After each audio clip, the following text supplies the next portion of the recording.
Toujours des policiers dans la rue comme ça? Non, pas autant. Maintenant, c'est la situation Hier, ouais.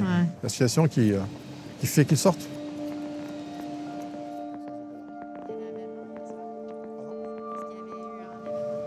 Je la vois plus comme avant. Maintenant, vous le voyez comment? Je la vois plus comme avant. Je sais pas, j'ai l'impression de la découvrir maintenant.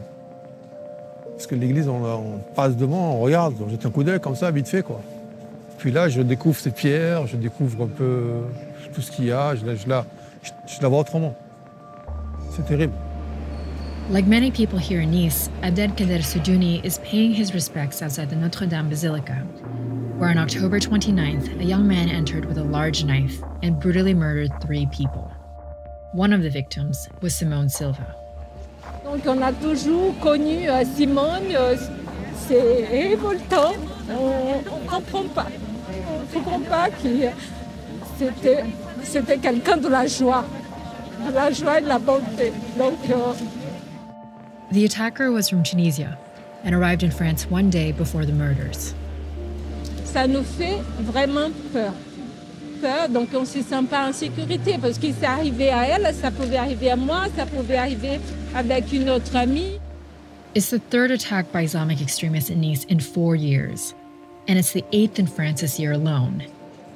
Each links back to the importance that France puts on laïcité, or secularism. Religion is banned from all public spaces, and the freedom of speech is considered sacred, no matter who gets offended. Perhaps the most famous proponent of the right to offend is the satirical magazine Charlie Hebdo, which has repeatedly published caricatures of the Prophet Muhammad. In 2015, 2 men forced their way into the magazine's offices and killed 12 people. That attack had a huge impact here and has become shorthand for France's commitment to secularism. Then, 3 weeks ago, high school teacher Samuel Paty, who had shown his students the Charlie Hebdo cartoons during a class on the freedom of expression, was beheaded in broad daylight. Nous continuerons, professeur. Nous défendrons la liberté que vous enseignez si bien et nous porterons haut la laïcité. Nous ne renoncerons pas aux caricatures. Saint-Ouen is a diverse Paris banlieue, or suburb. Sophie Mazet is a high school teacher here. About 70% of her students are Muslim. And just like Paty, she teaches a class on the freedom of expression. And so today was your first day back at school since the Samuel Paty beheading. Exactly, we had 2 weeks vacation, 2 weeks to think of it, to imagine what we were going to say to the students, and then off we went. So what did you talk about with the kids? I said, okay, the first thing I want to tell you is that I don't know what to tell you. But then I told them a story, a story that happened 9 years ago at my school. We were threatened by Islamist groups, and I was personally on the line, and I had my name on every extremist Islamist blog in France. The name of the man that started it all was the same one that started everything against Samuel Paty 3 weeks ago. And so I told them, well, you know what, it could have been me. Will you keep showing the caricatures? Yes. Yes, I will keep showing them. What are some of the reactions you get in the classroom? The reactions to the caricatures? They're shocked. Some of them, they're shocked, yes. Offended, sure, but never a violent reaction. I've never had that. I've known that. I know that it has happened in other places, but I've never had a violent reaction. A lot of the discussion about extremism centers around the banlieue. Yes. What's happening in the banlieue? Poverty, joblessness, the absence of prospects, of job prospects, of career prospects. And that's what these people, the extremists, that's what they thrive upon. Last month, President Macron responded to the rising domestic terror threat by announcing a plan to combat what he called Islamist separatism. This led critics to accuse him of chasing the far-right vote.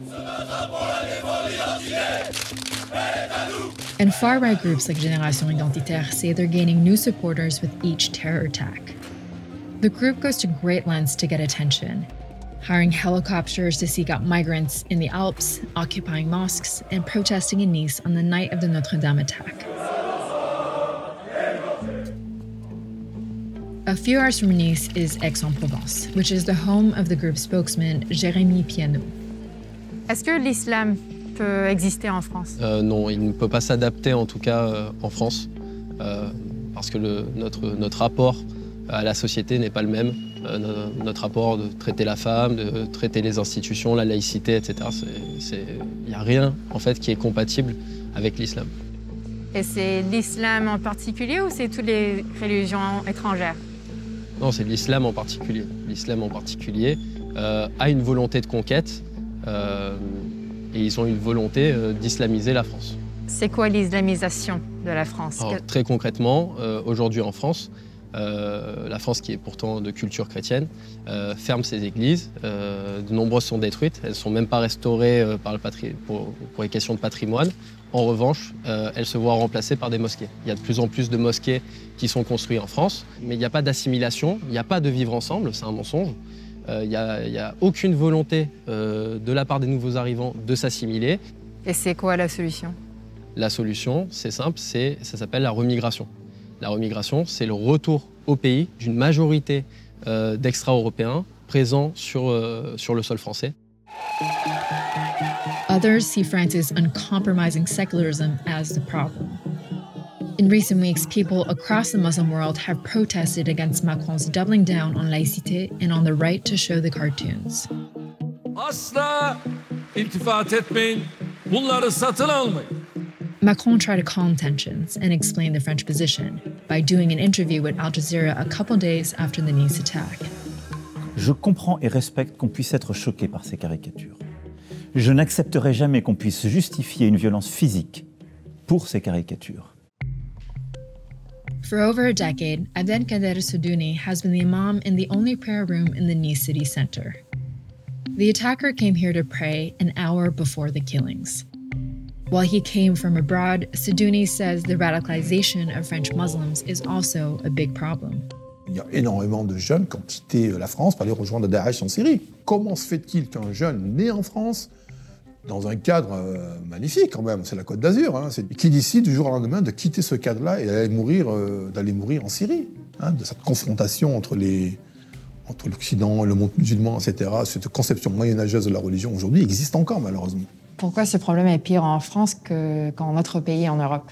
Il faut comprendre que le roi Louis XVI, par exemple, hein, qui représente dans la foi chrétienne le représentant de Dieu sur terre, il a été guillotiné. Le message, il est fort quand même. Je veux dire, pour se dire que voilà, la religion. Et ensuite, il y a eu cette structuration de la religion qui a été écartée de la société, et ainsi de suite. Et puis l'islam arrive. C'est une nouvelle religion qui est embryonnaire en France et qui doit aussi trouver sa place. Que pensez-vous des cours de laïcité? C'est clair. On n'est pas obligé de montrer des caricatures qui blessent certaines personnes pour enseigner une liberté d'expression. Trouvons autre chose. Trouvons autre chose.